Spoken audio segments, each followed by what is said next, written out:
Hello, hello, hello. Welcome, Chicago Bears fans. Welcome to the Bears Den podcast. I am your host, Andy, and we have a great show lined up for you guys tonight. We're going to discuss not what I wanted to hit. We're going to discuss the state of the Bears and what we saw in this field Sunday. And guys, if you are watching us, please follow us on Twitch, Twitter, YouTube, Facebook, TikTok, Instagram. We love feedback. We love hearing from you guys. And we love the interaction with the fans. So, Chicago Clarence, let me start with you. What the hell did we witness on that field Sunday?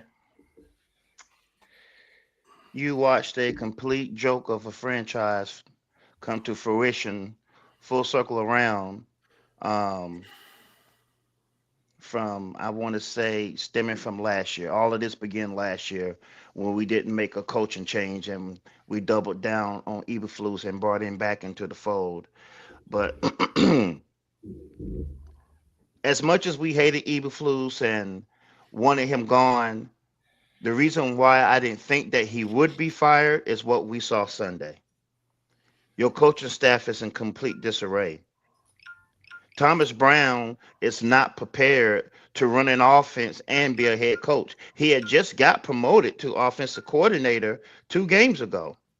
So now you ask him to do that, and then you turn around and ask him to be the head coach as well. So now he's responsible for everything when he couldn't even get the other thing nailed down at a high clip.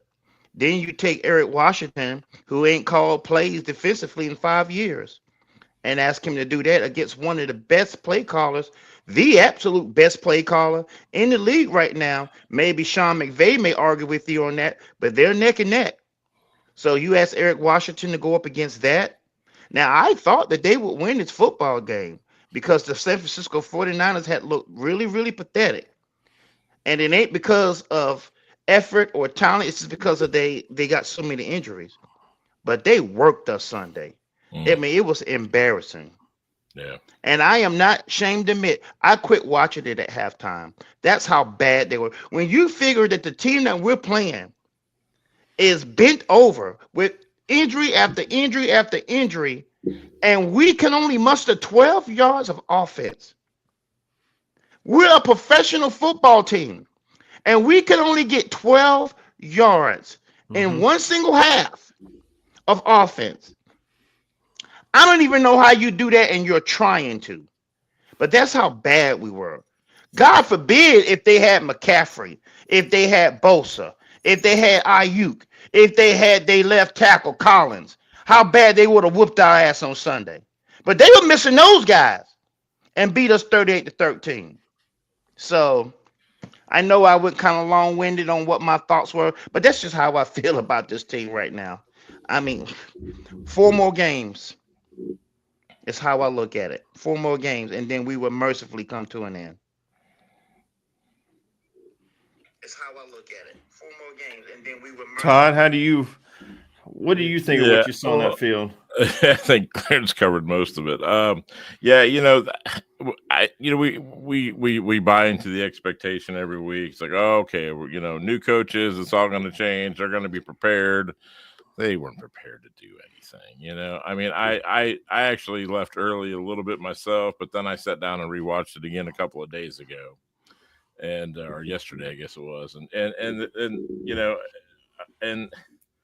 the during the first half we're down. I think we're down 21 before we gave up the last field goal, and it was Jonathan Vilma. He said, this defense is just pedestrian. That was the word. No, I think he said vanilla. He said it was just a Mm-hmm. vanilla defense. That there was that basically. You take a prepared team that sees the coverages and sees what we're in and just pick us apart. I mean, Kittle looked Like an all pro, like yeah, an elite tight end all of a like sudden. second year Kittle, not Kittle Mm-hmm. that's banged up and older and everything else. I mean, he just ran wild. The middle was open the whole day, and you know, just pathetic. So, but we've got guys that aren't. I mean, Washington. He's been around for what, for for 13 games now, right? Is that right? Yeah, 13 games. That's his total history with us. And now he's a defensive coordinator. I don't know that he's ready for that. I don't know. We expected more. Just getting out of the flu situation, it's just disgusting. It's as bad. It's as bad as I can remember, and we've watched some bad Bears, and this year we did not expect this at all, and it's just the most disappointing thing. So that's all you can say. Yeah, it's terrible. It is. Guys, what Chicago Clash, can you put your finger on what is the number one issue with this team? I mean, what is it? Is it ownership? Is it president? Is it GM? Is it players? Is it coaches? Is it culture, scheme? I mean, do you know could you put your finger on the number one problem? I mean, just one problem. Where do you think it is? Culture. You said it. It's the culture. And it starts from ownership. That's what's wrong with this football team. And if you want to fix it, then you sit down with ownership and ask them what their plan is to fix it and write it all down. And once you get everything written down, you do the fucking opposite. And that's how you fix it. Because that's what we do. We do the opposite of what we should do. And we have various reasons why. And none of them make sense. I told I just had my physical last week. He said, Clarence, your blood pressure is elevated. Really? You're relatively a healthy guy. But your blood pressure is elevated. What kind of job do you do? I said, you know what? I have a very stressful job. I'm an outside salesman for Lowe's, and that's not even an issue. Everything is great. But the fucking Chicago Bears drive me crazy. That's why my blood pressure is elevated. Because we went into this season with high hopes. And Todd. We went to this season with high hopes. That's what the Bears sold us. And we had, some of us had our sneaky reservations about what could happen. In the back of our minds, we thought that this could happen. Why? Because it's the Bears. That's why. We never do what we're supposed to do or what we should do. But we keep saying it. Jim Harbaugh was right there. We had 2 shots at him. 2. And we don't do it because of the culture of the Chicago Bears. He doesn't get along with the president of the team, right. Kevin Warren. And reports are coming out now that Kevin Warren is the one who vetoed bringing Harbaugh in. Yeah. Now we know it was McCaskey the first time around, and it was Warren the second time around. But the guy who could fix this mess is right there for the taking, and you don't want to talk to him because you don't like how he talks. You don't like how the fact that he pushes back at you. And you know why he pushed back? Because he knows that the way you do business is stupid. He knows the way that you run this organization makes no sense. You can go out there and get you a quarterback. He could be a flamethrower, with pinpoint radar accuracy. But if you don't build an offensive line and you don't protect him, then you're going to get what you got. A guy who's been sacked 56 times. Right. 56 times with 4 games left. He's been sacked. That is criminal for you as an organization to even allow that. And we all questioned what they were going to do on the offensive line. We did. But this is what they gave us. They had a plan. They were going to go to three-step drops. They were going to vanilla the offense down. So he was going to be able to trust where he was reading versus what Justin Fields did before. None of that matters because the moment you snap the ball, he's got 2 people in his lap. Is either your left tackle, who, for my money, is the second most important piece on your O-line next to your center, getting bullied and ran over.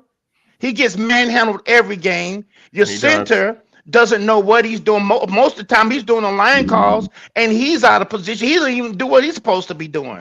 And you're calling the line protection, for God's sake. How does that happen? And when all of that's not happening, They're a bunch of pansies. 2 of them get hurt. 3 of them get hurt. You got the second and third stringers in there who wouldn't even be on practice field for most teams. I mean, this is just crazy what's happened to this football team. But if you want to win, we got to change the culture. We need to get a head coach in there that knows what he's doing. And the guy that I wanted is heading to Chapel Hill. So we lost that on him. But you can't get a hot shot offensive or defensive coordinator in here to fix this mess because you need somebody who's been a head coach before. So that leaves one name, and that's Mike Vrabel for me. Todd, Yeah, we are, believe it or not, our quarterback has not thrown an interception for 7 games. Most of the times that equals a win when your quarterback has not turned the ball over. We have somehow managed to go 0-7. Not to mention we have 0. I just looked this up today. We have 0 road wins this year, unless you want to count London, England. Right. If you want to count that as a road win, whatever. I mean, we don't have any. What the hell happened to us? I don't know. I know the Flus not being able to figure out how to close a game is a big part of it because we left some games on the table there. I mean, really it all began in Washington. But like going back to what Clarence said, and I know we beat this Harbaugh thing to death, but he knows this organization. He played for us. He knew Warren was here, and he still wanted to come here, and we didn't let that happen. I mean.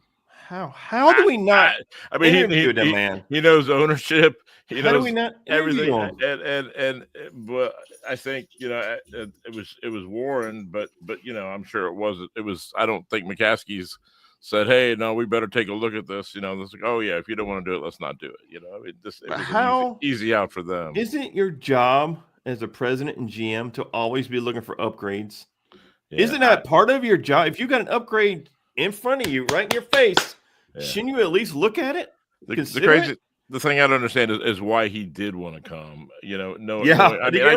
I guess you get some loyalty to the team that drafted you and gave you the first chance and all that stuff. But God is dysfunctional, and knowing it from being in the building and dealing and being familiar with ownership and the team president, and still we're number 1 on the list. And I don't think that was the Caleb thing at all, because I'm not sure we would have went that way. Because I think if we'd have done that, he would have wanted more control. I'm not sure he takes Caleb. I think he trades down because that's not how he's building the team. Now, he inherited a decent quarterback in LA, but that's not his focal point. I mean, he took Joe Alt, and he passed on receivers, and he. Because that's his identity, right? That's defensive running the ball, old school. So, I'm amazed that he even considered it. But I think Vrabel probably is your best bet right now, especially because they're saying that they're letting it be known that they want somebody with head coaching experience. I didn't know much about that situation. I listened to a draft podcast called the NFL Stock Exchange. Pretty popular. Anyway, they do a fixture franchise, and they did it. It was yesterday, and it was Tennessee, and they were talking about how they got to where they're at with their GM choices and Vrabel, and really beginning to fall apart there on that AJ Brown trade, which was terrible. And he wanted control, and it was give and take with ownership there. So I don't know. I mean, with what they were talking about, how he ended up out of the Titans organization. It's a big fight with ownership, lack of control. But maybe they'll go that way with him. Maybe they'll give Vrabel what they weren't going to give Harbaugh and control and say it. We'll see. I don't know. And then if and who knows what happens with Poles, because he's clearly not happy either. So. Guys, if you're a head coach, would you want to come to this organization?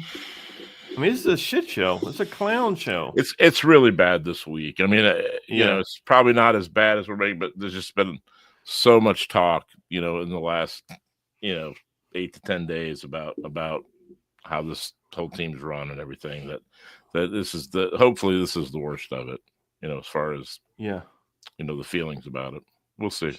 Chicago, Clarence, if you were a head coach, would you even want to interview with this franchise right now?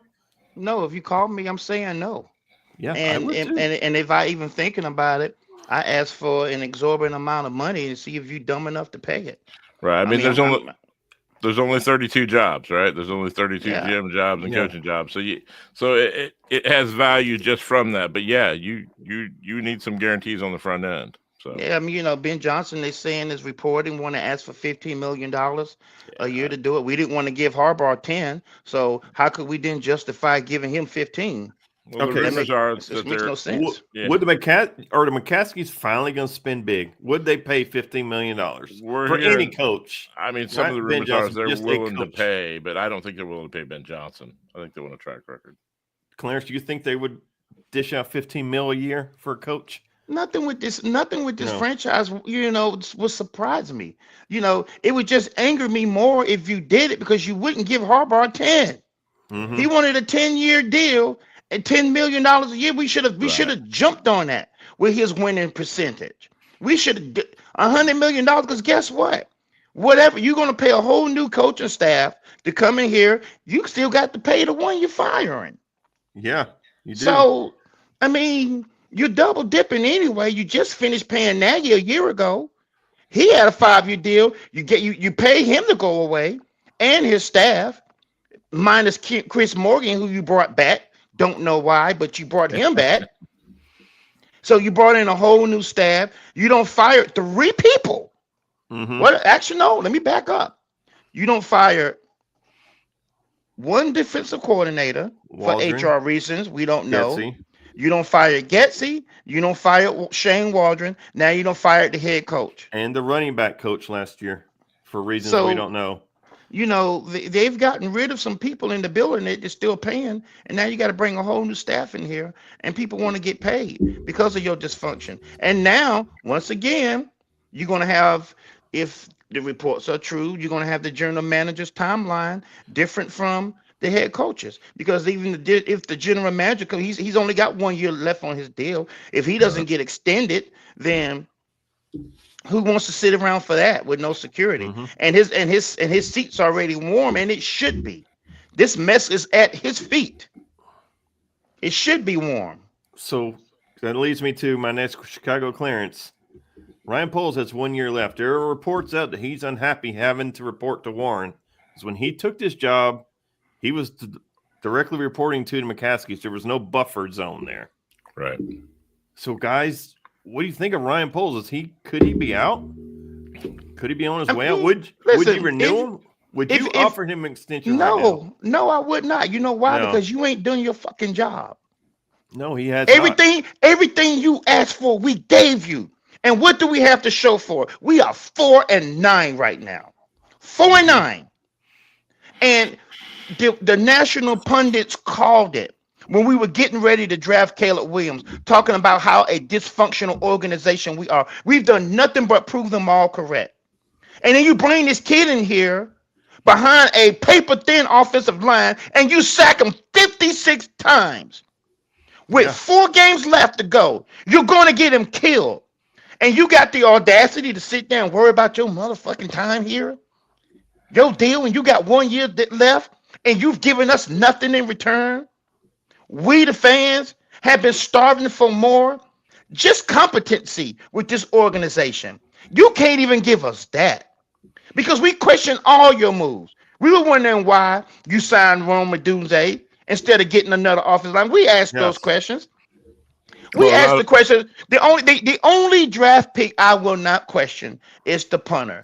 He seems to be the best guy in the game. And the way that we played offense, we have sure as hell needed him. Yeah. Guarantee you, but I promise you that. But at the same time, how could you in good conscience even sit there and talk about your deal when the product that you put on the field looks as bad as we do? Eberflus is on you because Mhm. even your assistant general manager didn't want to bring him back this year. Kevin Warren left it up to you. He let you make the decision and you doubled down. And this is what we got. So, yeah, if I'm your boss, yeah, I'm going to start taking up more control because my job is on the line now. You ain't making all the decisions because everybody who sits back and analyzes this team has called you an idiot for not addressing the line more than what you did. And we had cap space. We still have cap space. We have plenty of cap space to add offensive line depth. and defensive line depth. Todd, I know you're a fairly big Poles fan. What do you make of this? The talk going around that he's could possibly be out. Yeah, I'm a Poles guy. I think he's done some really good things. He inherited a mess, He did. With financially, so we had to make decisions. So you got to throw out some of that record. Now this year's is bad, and if we know for sure what the Eberflus situation was, I still don't know that we know 100%. We never will.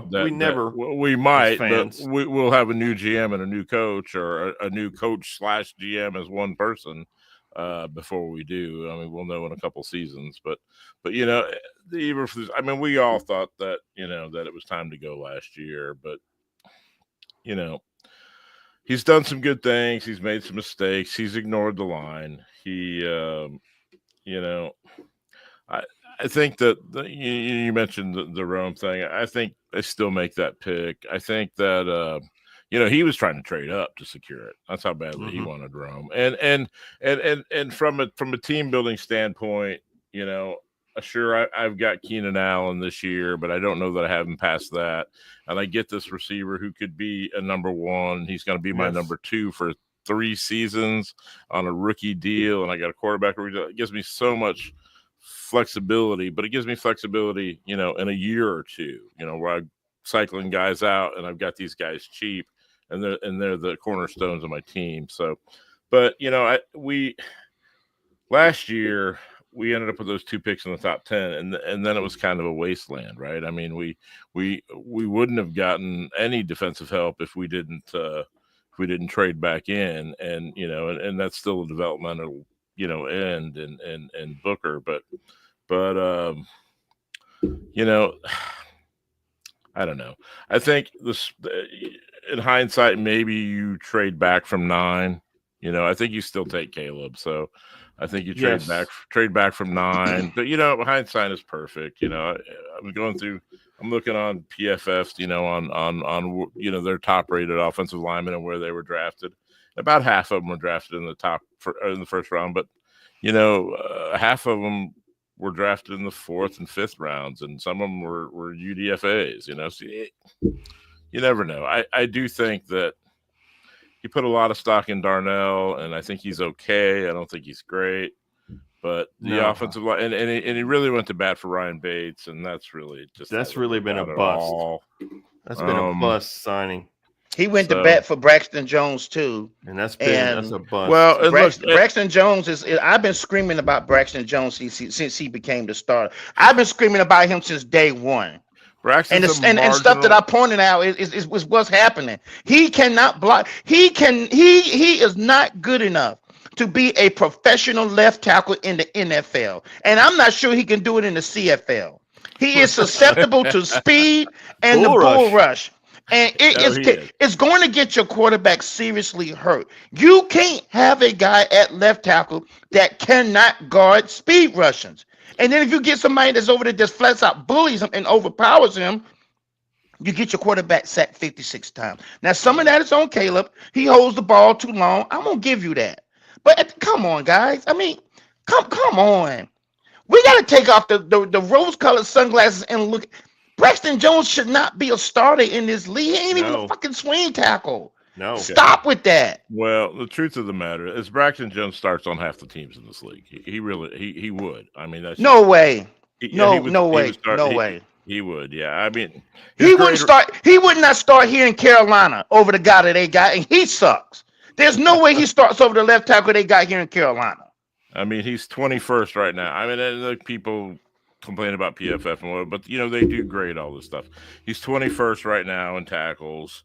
His overall grade is a 76. He gets beat 3 or 4 times a game, but a lot of tackles get beat 3 or 4 times a game. And it's really bad against. I think he is a swing tackle. I don't really want him starting, but I mean, he clearly is making this roster, every year. He's a 5th round pick, so that was a hit. I mean, you got even a swing tackle in the 5th round is a hit. I mean, that's just like we were talking about at Boardwalk Billy's. We need 4 starting offensive linemen because Darnell Wright is under a rookie contract. Pryor is a free agent. Shelton's a free agent. Jenkins is a free agent, and Braxton Jones don't cut it. Yeah, I mean, we really need 4 offensive linemen this offseason. 4 starting. I mean, Darnell Wright, I'm not even sold on anymore. He's regressed since last year. It's all next. A lot of it's about who's standing next to you too. I mean, our interior offensive line is horrible, terrible. It is. It's just terrible. I mean, Tevin occasionally is okay, but he's hurt all the time. And you talk about free agency, what you can do. Literally, Tevin is the 2nd or 3rd highest projected free agent guard in the league this year coming up. I mean, there's teams going to line up to pay him now with his injury history, probably on a prove it deal, but he's going to get a lot of opportunity. I don't think he's going to get paid.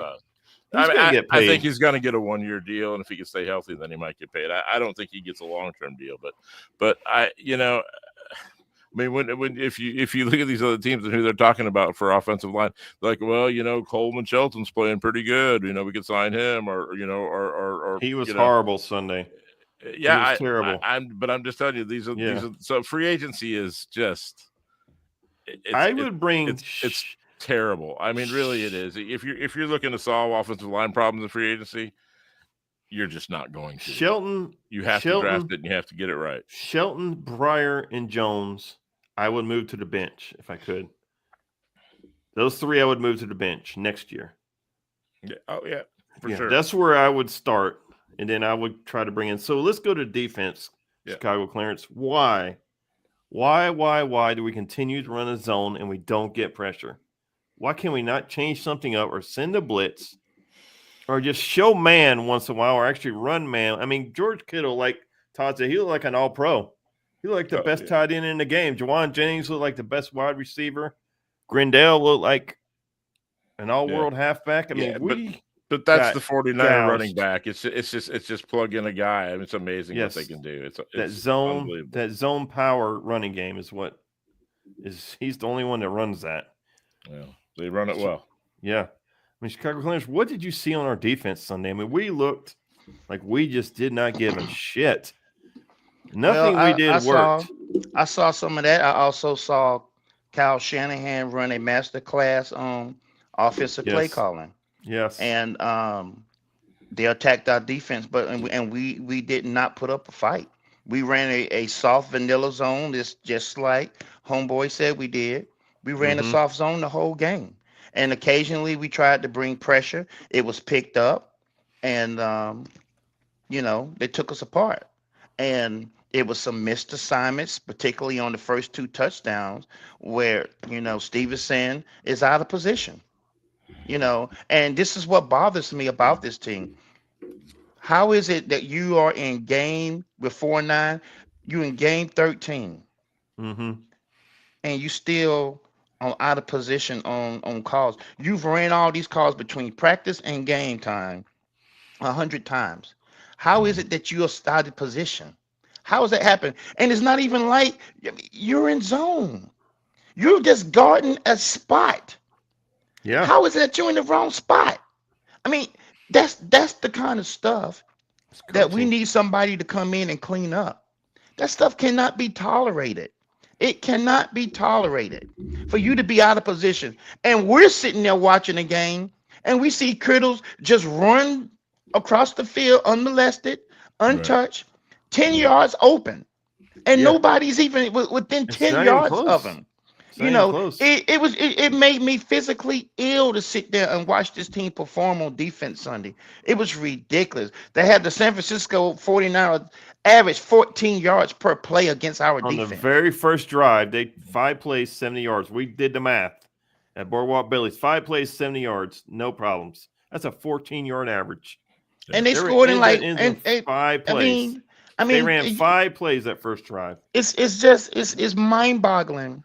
How this team quit and performed the way that they did when they asked for exactly what they got. They wanted Eberflus gone. Yeah. They was talking about they were going to rally behind Thomas Brown. We didn't see any of that. No. What we saw was another example of the Arizona game, because that's how they looked to me. The way they played against the Arizona Cardinals, same thing against the San Francisco 49ers, same effort, which was no effort. Right. But I mean, we do these shows every week, and I enjoy doing them. Man, I am so damn tired of talking on how pathetic Yeah. this organization. I've had it with this team. You know, I enjoy seeing you guys every week and we chopping it up and whatnot, but I am so fucking tired of this season. I want it to be over. I'd Remember, rather have a toothache than watch Remember- this fucking team play. Have remember it before this, you remember before the season started, how some people were saying, "Man, the Bears, they got this right. They're ready. They got a number 1 draft pick in a excellent spot. He's got talent. He's ready to go. They had a top 10 defense last year. The biggest problem in the offseason was the civil war of Justin versus Caleb. And now the wheels are off the wagon. The horses are who knows where. The wagon's on the ground. It's busting in pieces. And this season, this is one of the worst seasons I can remember. Yeah. I mean, I know the 3-13 season was bad. I know the Trestman years were bad, but expectations were, we all picked them to at least challenge for the 7th seed. At least challenge. We're not even Trestman years close. was god awful. Yeah. I mean, the Trestman years was god awful. I mean, I remember being so mad getting suspended off the Chicago radio station from calling in because that's how angry I was. But listen, look at what happened today. The North Carolina Tar Heels is a basketball school. Yes. And I know where you're going already. They went out there and swung big and got the best to ever do it to come in there and fix their football program. We should be doing the same thing to come in here and fix our team. And they have got to have a wherewithal to get the fuck out the way. And I'm talking about ownership on down. Because there's obviously something broken in that building. And it's been broken for decades. Do you know George McCaskey has been the chairman since 2011? That's 13 years. We don't have a single playoff win in that time span. Yeah. I mean, that's saying something. They don't care about that. No, it's about this. I mean, think about it. This franchise has been sorry since 85, 86. And George Halas had his hands on that team. Wow. Yes, he passed away before he got to see him, but he clearly had his hands on that team. We have been sorry ever since then. We had some good teams in the early 2000s. But yes, the Super Bowl team, but what else? What else do we have to brag about since 85, Nothing. 86? Nothing. We have nothing to brag about. Nothing to brag about. Only the 85 Bears. And, that was, good God. How long ago was that?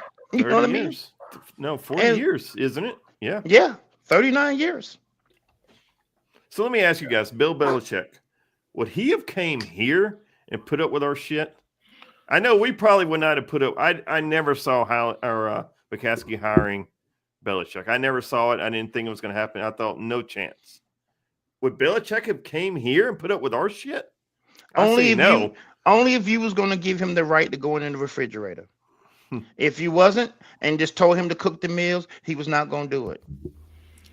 Yeah, and look, his track record, at the end in New England was awful as being in charge, running the draft and all that. I mean, just terrible. But think about this, Todd, because I'm gonna remind y'all of something. There was one important variable he did not have. He didn't have a quarterback.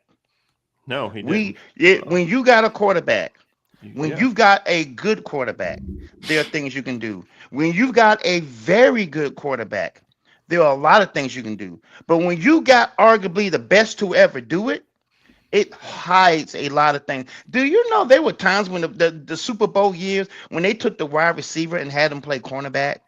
Yeah, I remember that. I mean, they did stuff like that. Wasn't it Brown? His name. Was it Brown? I know exactly what you're talking about. Yeah, but that's the kind of stuff Troy Brown, was it not? Troy Brown. So what I'm getting at is when you got a winning culture and everybody in the building has bought into what you're doing and how you're doing it, because they didn't allow people to just come in there and act out and do what everybody checked your ass. No, that's call it outside the lines. And that all came from him. And then you mix in a legendary quarterback on top of it, you're gonna get away with some shit. So the fact now, the moment he lost Brady is when the buildings start crumbling down and all of his sins start to become a lot more noticeable. And I will give him the benefit of the doubt. I will give you the benefit of the doubt. but we're too stubborn to have allowed somebody like that to come in the building Yeah. and tell us what we want, because we don't want to hear how bad we are. We don't want nobody to tell us. That's the reason why we didn't hire Harbaugh. That's the reason why we don't tolerate, strong will coaches. That's the reason why they can't stand John Fox. Because John Fox is a good football coach. Yeah. They didn't want to listen to him. He never No. wanted Trubisky. No, he did not. And He's they on ran him record. out of here. He didn't Well, want look. Trubisky. Then maybe if it's Vrabel, maybe you save the extra money. You let Poles walk, and that I don't know what he makes, but he makes pretty good money. So that's a little bit of a discount, right? If you bring Vrabel in and you just keep Warren as the president, and they talk about it though. You have a scouting department, obviously, and everything, but you give him the final say. I mean, if you're convinced that guy can do it, maybe that's what you do. And I'm not convinced Vrabel is the guy to give that kind of power to. I was convinced No. that Harbaugh was, but I'm not convinced that Vrabel is. Only reason why I'm touting Vrabel now is because, number one, Belichick's gone. Number two, he's a strong-willed coach. He ain't going to tolerate Stevenson trotting up and down the field while play is going on behind him. He's not He gonna ain't going to tolerate them people. quitting. He's not going to tolerate people being out of position No. in game number 13. And quitting. He ain't going to tolerate drop passes and what have you. And if he would have had a competent quarterback down there in Tennessee, he'd probably still be there. But you're not winning in the NFL if you don't have a quarterback. I don't care who you are. You're not winning when you don't have a quarterback in the NFL. And if we all can sit here and say that we got that guy, then we just need to go out there and get somebody who knows what the hell they're doing on the sidelines. Yeah. So is the head coach going to fix all of our problems, or are they higher up past? Because I think they're really high up. I don't think a head coach is just going to fix our problems. I think it's really, really high up. This woman's 101 years old. It's eventually going to happen. Yeah. Right. And then they've got to decide, hey, can we afford this? Can we afford this estate tax? What can we do as a family? But I'm telling you, most of the time, when the person's in charge and they die, that's usually when it changes, and then who knows what we get. But it can't be no worse than this, Todd. No, I'm just saying. I would love it to be somebody who really wants to do this, and not just, hey, we fell into this business and man, it makes a lot of money. Let's just not rock the boat and just stay right where we are. And that seems like what we have, right? They don't want anything controversial. They don't, they have all these rules, and I don't know. I mean, look, I think it starts at the top. I think McCaskey's are the problem. I think they're running, like I keep saying, the stadium deal tells you everything. They're running this like it's the 1920s. I think they're using pen and paper instead of computers. I think they're using papaya paper. Maybe they're still etching stuff on stone. But they're afraid to make a decision. Like every time Yes. they've made a coaching decision, when it was Yes. Pace. I don't know so much when it was Poles, but when it was Pace and when it was the coaches, Ernie Accorsi, come in here and make this decision for us, or Bill Polian, make this decision for us. It's like, and who does that? You're grown ass adults. Make your own decisions. Who hires consultants to hire general man? If you want somebody to do that, then hire an actual us. president. We had a president in the 70s. It was Jim Finks, and he was brilliant, and they drafted amazing. And this was before you guys, but I'm telling you, like, he was executive of the year several times. But this is late 70s, early 80s. When they built a powerhouse. But now that George or whoever's in charge or making a decision on who the president is, it's just what can we get by with to keep our little spot and not ruffle any feathers and make our little money and our big money and do it. And hopefully she'll live another year and we can do it again. Right. I mean, it's sad, to me, but I think that's it. George should just be counting the money and writing the checks. That's all he should be doing.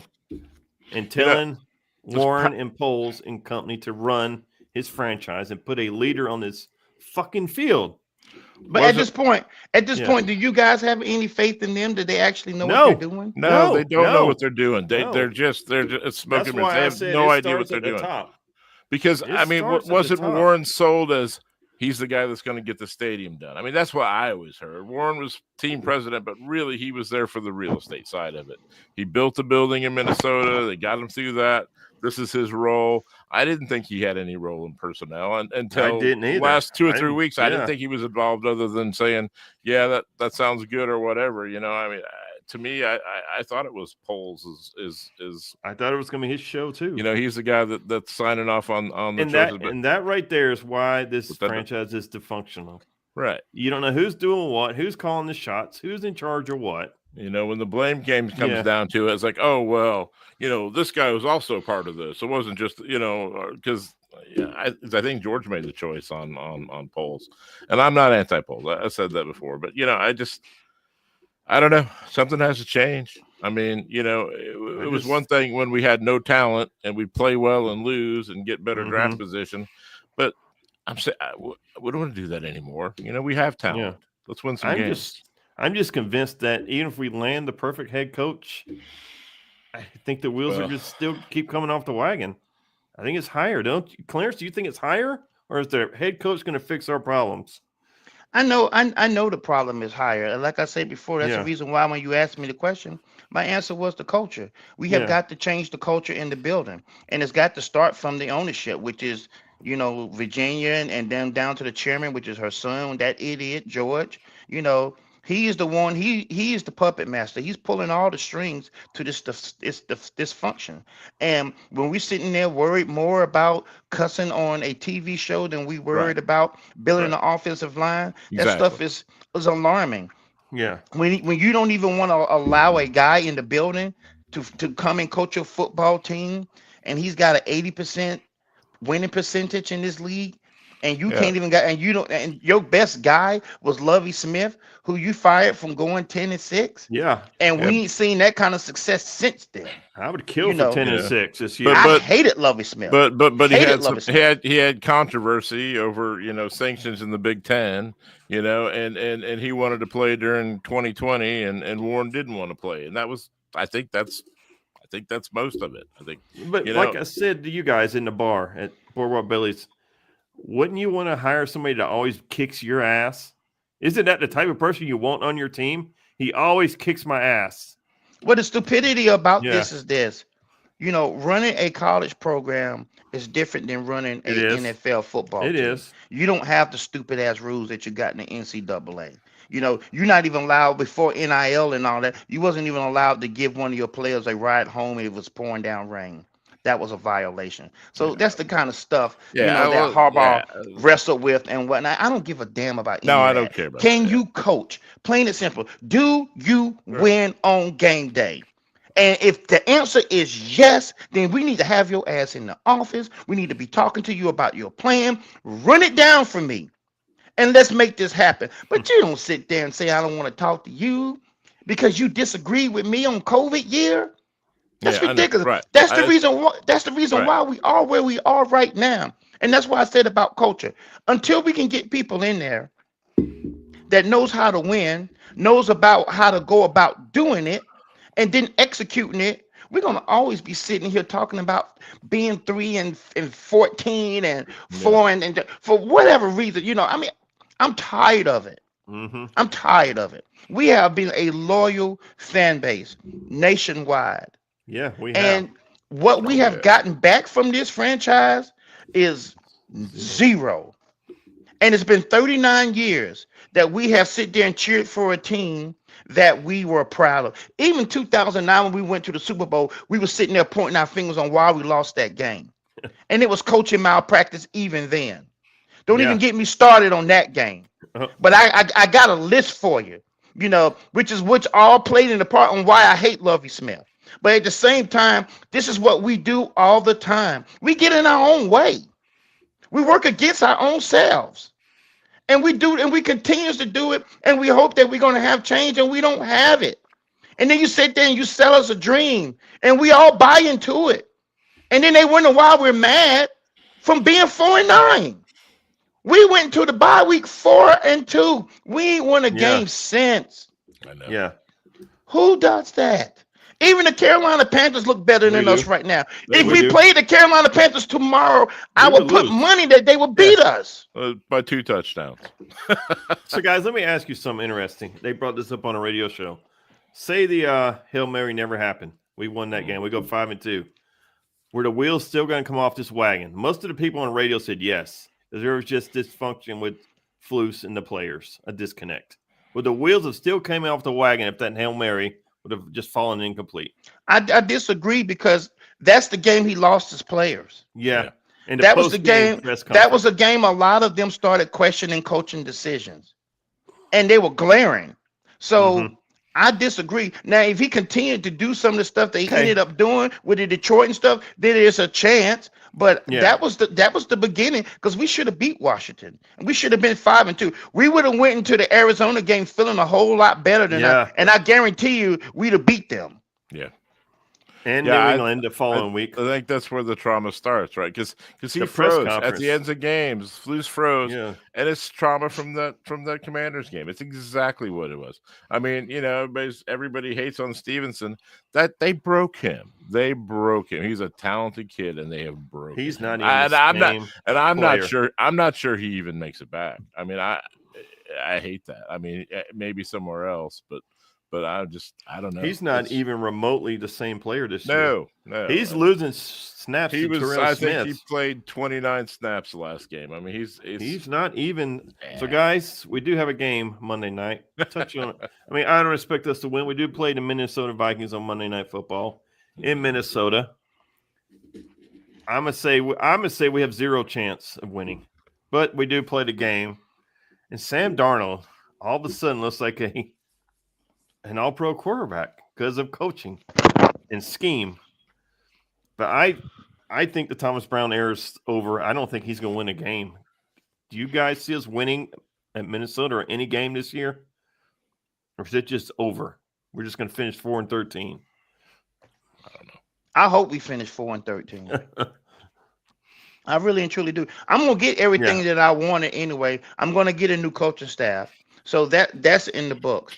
But now it's all about what's best for the football team. We need draft picks. We need high draft picks. Mm-hmm. And my hope is, which is the only thing that I'm holding on to, is the hope that they get somebody in here that knows what the hell they're doing. We continue to build this roster up. But to do that, we need draft picks because you can't fix. History has shown us throwing money at people, Nate Davis, don't always work out. You just don't throw money at people. You need to build this roster through the draft, and then you fill in the holes with free agency, not the other way around. We need draft picks. We need to do. get us we need a stud left tackle. Yeah. We need a stud center, somebody Yeah. with a bad attitude to play center. We need somebody competent to coach him. We need a 3 technique, and we need another edge rusher. Those Yeah. are our 5 biggest needs in this draft. Yeah. I mean, me and Todd were talking after you left, Clarence. I mean, Abdul Carter, No. After Harrison I stormed Graham out.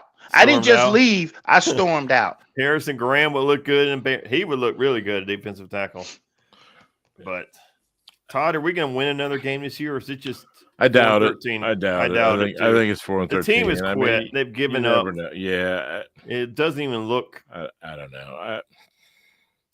And then you see posturing. You see the thing about Flores reaching out to Thomas Brown about he thought he had a good mind or whatever it was, and that positioning himself to maybe retain because that's something the McCaskies would want, right? But I do not retain anybody. I I flush this Flus program. I get rid of it. I'm sorry, Thomas Brown. I don't think none of this is your fault, but I flush them all away. I don't retain Yeah, anybody. I mean, okay, but let me ask you this. But Even if you don't retain Thomas Brown as the head coach, he's had 3 games of offense to show. He ain't showed me nothing. No, his first halves have been horrible. This offense has not exploded. This I could see if we offense, start yeah. averaging 30-something points and still losing, whatever. I'm even give you a pass. But the offense has been pedestrian. Yeah. I mean, the only chance he's got to cling on to anything is a relationship with Caleb, because I think that's That's not going to save you. No, but But I'm terrible. I don't know if I'm not sure we can get Vrabel, and if it's Brian Flores, God, I'll take I him. don't see him. I don't see him. Not He's got a because I lawsuit don't- going against the league. That's where I was going, Clarence. But- I don't have nothing against Flores, but I don't see the Bears hiring him because of that rocky relationship with the Dolphins. The way they didn't like the way he. I mean, ran Tua his said mouth. that guy told him he sucked every single day. You know, I mean, you want to break another play? You want to break the best quarterback potential that we could ever have? Yeah, I don't see the I just- Bears going for Flores. Was he wrong about Tua though? I mean, I'm just asking y'all, was he attitude. wrong? Was He's he wrong not the about worst Tua? quarterback in the league by far. He's not the worst. I mean, I Does would he- say middle of the road. Unfortunately, he gets hurt too much. It's on the field isn't on the field enough. But look at the look Yeah. at the weapons the Dolphins have. No, it's Yeah. true. But You their know- offensive line is terrible too. I mean, the offensive line is bad. But I mean, I'm just I saying don't- we've had 3 years to look at Tua. Is there anything special about him? I don't see it. I don't see us hiring Flores. I don't see it. Well, they're saying they want an I'm not saying experienced he doesn't. coach. I'm not saying he doesn't deserve it. I just don't because of his. I'm I don't see it because he's outspoken, has a mouth. I don't see it. That's what we need. We need somebody that's know. going to get on these players' asses. But I think right now, I mean, with Belichick off the table, I think it's Yeah. a hard push for Vrabel. I think that's. I mean, I don't. And Vrabel could very well end up in Carolina with Belichick. Well, if he doesn't want the Bear job, he can certainly go there and wait it out for another year. I mean, I don't see us hiring a coach before. You guys see us by any chance hiring a coach before the season's over? No, Surely there's no. I mean, it's No a miracle. chance. A miracle we got rid of Flus before the season was over. So Yeah. No, So we're guys, not going to do that. So Todd, let's just go ahead and call this a show. What's your final thoughts? 'Cause we have about 9 minutes left. I honestly don't even know. I'm just disgusted. All day long listen to this and listen to that, and it's it's become nauseating. It really Yeah. has. I want to talk about players. We'll talk about X's and O's. About this guy's developing that. All we can talk about is just dysfunction, and I'm so sick of it. And it's just, I want to talk about football, not about Virginia McCaskey, right, or George, Yes. or whoever. I don't want to talk about that. Yeah. So my final thought would be Ryan Sandberg, player for the Cubs. He announced his cancer's back, and he announced it's very aggressive. It's in his organs. He's going to fight the good fight. And I just wish him well. My mom passed away from cancer. My wife's mother passed away from cancer. It's a terrible, terrible disease. And I just want to wish him well and wish him the best. And my thoughts and prayers are with the Sandberg family. Chicago Clarence, what are your final thoughts? It's kind of hard to follow that up, and especially go on a tirade that I am so prone to do. Just go ahead and go. The last time I was given this platform to speak my mind on something that was pissing me off, I went off on Hubert Davis. And the mandate that I gave Hubert Davis was to win the Alabama game down there in the Ding Dome. I watched that game just because of you. I texted He lost by Todd double digits. I texted Todd in private and said, Carolina's losing. I'm not going to say anything. Yeah. So we lost by double digits, and the state of the program is not good right now. We had a Georgia Tech team that came in there 4-4, missing their two best players, two starters, and we barely beat them. And all of these Tar Heel fans on social media want to get mad at me for calling it just like I see it. Y'all get used to it. Because every time they play and they perform at a level that I ain't happy with, I'm going to call their asses out. Just like I'm doing right now. They fucking suck. And Hubert Davis asked for this. You wanted to go to a 3-guard lineup. It ain't working. Your rebounding has sucked. And if you're going to go to a 3-guard lineup, then you damn well better shoot the 3 well. You ain't doing it. You don't shoot it well. You don't defend it well. And you wonder why you 5-4. I am sick and tired of watching the North Carolina Tar Heels lose on the recruiting trail and lose on the basketball court the way we're doing right now. I'm tired of it. Hubert Davis, it's time for you to go. I'm sorry. Hell of a guy, but being a nice guy don't win basketball games. If you don't believe me, go ask Eberflus. No. You don't win games because you a nice guy. You need to go in that halftime, that locker room, and throw something. When they performing the way that they did, Alabama came in there and took your lunch money and laughed at you. They beat you by double digits on your court. You're supposed to be the North Carolina Tar Heels. Michael Jordan went to this school. And who's handling the NIL department? I want to know. Explain to me why it's so hard for you to get money together to attract some of the bigger players in the nation. Explain to me why you can't get transfers to come in there. Big men. We got littered up there in the rafters with people who played forward and center. We shouldn't be a problem for us to get somebody to come in there and play. But you can't find nobody.